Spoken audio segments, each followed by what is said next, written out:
Hello friends, welcome to our channel. இன்றைக்கி என்ன ரெசிபினா சூப்பரான சீரக சம்பா ரைஸில் செஞ்ச சிக்கன் பிரியாணி, ஆனியன் ரைத்தா. இப்போ தாங்க ஹைலைட்டு. சூப்பரான தந்தூரி சிக்கன் தந்தூரி.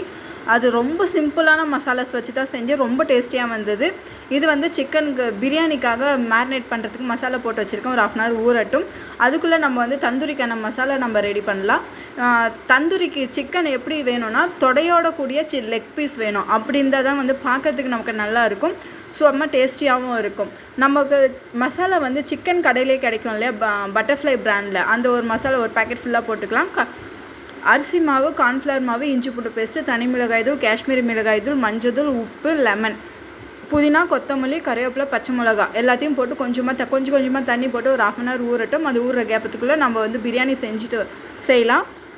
சீரக சம்பா அரிசியில் பிரியாணி, பாஸ்மதி ரைஸில் பிரியாணி எல்லாமே நம்ம சேனலில் இருக்குது. டைம் இருக்கும்போது செக் பண்ணி பாருங்கள். நமக்கு வந்து தந்தூரி செய்யறதுக்கு அடி பாட்டம் வந்து கொஞ்சம் ஸ்ட்ராங்காக இருக்கக்கூடிய ஒரு பாத்திரம் தான் நமக்கு தேவையாக இருக்கும். அது வந்து நம்ம வீட்டில் எல்லா வீட்டுங்கள்லையும் குக்கர் இருக்கும்.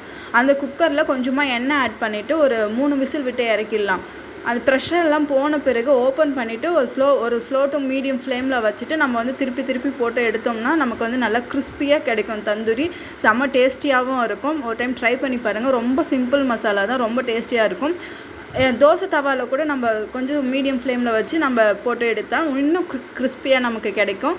ட்ரை பண்ணி பாருங்கள். Take care, bye. Support my channel friends.